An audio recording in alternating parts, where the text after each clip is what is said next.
ओम शांति। अव्यक्त परिवार में आपका स्वागत है। आज है दिन 18 अशरीरी व विदेही स्थिति का अभ्यास बढ़ाओ। आज का विषय है एक रस स्थिति। अव्यक्त इशारे अब संगठित रूप में एक ही शुद्ध संकल्प अर्थात एक रस स्थिति बनाने का अभ्यास करो। तब ही विश्व के अंदर शक्ति सेना का नाम वाला होगा।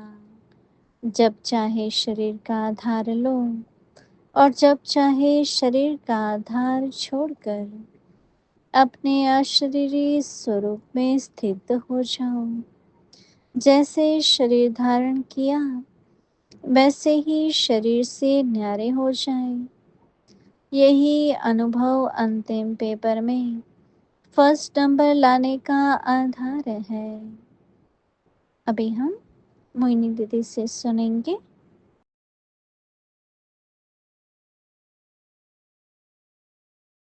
ओम शांति। बाबा हम सभी बच्चों को तैयार कर रहे हैं और ये तो शुरू से लेके बाबा कहते थे कि हमेशा ये सोचो जो अंतिम पेपर है या अंतिम क्षण है उसमें क्या स्थिति होनी चाहिए। तो एक बार हम लोगों ने दीदी मनमोहिनी जी से पूछा, योग भट्टी कर रहे थे, सभी बैठे हुए थे, सब हमारी बड़ी दादियां भी थी।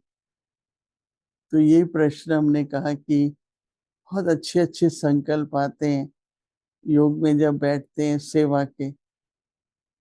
तो दीदी ने कहा कि तुमने कहा वो तो आते हैं, हम थोड़ी सोचते हैं। तो दीदी ने कहा नहीं, आता है, थोड़ा देख लो उस संकल्प को, फिर एक तरफ कर दो। फिर हमने कहा कि कई बार बहुत जैसे स्नेह में ही बैठे हैं, तो वो कहते थे, अभी बाबा ने 2-3 दिन पहले बताया ना कि प्रेम की भी लगन, लगन की भी अगन होती है। तो वो तो ठीक है, लेकिन तो थोड़ा सा सोचने की बात है। कई बार हमको रमेश भाई अनुभव सुनाते थे कि जब हम विदेश सेवा में गए तो सर्विस के प्रोग्राम के लिए जाना होता था। तो निकलते थे तो बाबा के कमरे में जाते थे। तो बाबा जैसे ऐसे संकल्प आता था, बच्चे ये उठाया है, लिटरेचर लिया है, ये लिया। तो बाबा हमको सिमरती दिलाते थे। तो अभी बाबा ये कहते हैं कि कोई भी संकल्प ना आए, और अगर आता है तो उसको पूरा करके फिर निर्मित हो जाओ उस संकल्प से। तो कैसी स्थिति चाहिए? तो दोनों जरूरी है। अशरीरी अवस्था भी हो, देह से न्यारे, तो उसके लिए तो दिन भर भी अभ्यास, कर्म करो, कर्म करते हुए भी अपनी स्थिति देही अभिमानी रहे। क्योंकि अशरीरी अवस्था में न केवल अपने लिए पर दूसरों को भी उसकी बहुत लाइट बाइट मिलती है। हमारे ब्रह्मा बाबा सभी बाबा से दृष्टि लेना पसंद करते थे, परंतु दूर से ही देखते थे तो बाबा फरिश्ते रूप में दिखते थे। एक आत्मिक स्थिति होती है, दूसरी फरिश्ते की होती है, जिसको हम अव्यक्त स्थिति भी कहते हैं। तो अभी आप सबको होमवर्क मिल रहा है।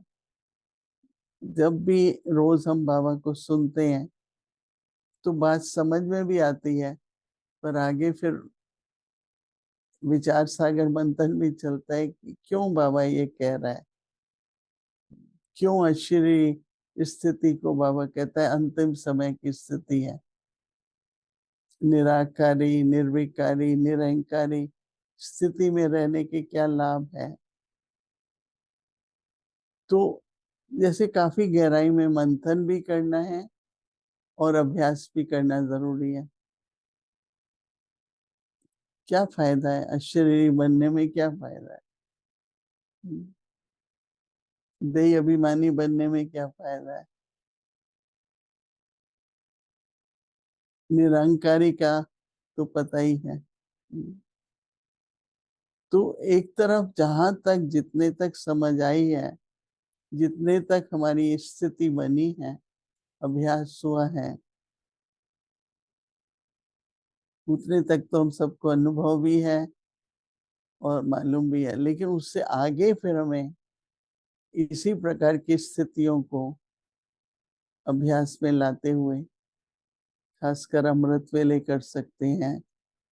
रात को जब विश्राम से पहले या शाम के योग में इन सभी प्रकार की स्थितियों पर हमें ध्यान देना बहुत जरूरी है। ओम शांति।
ओम शांति।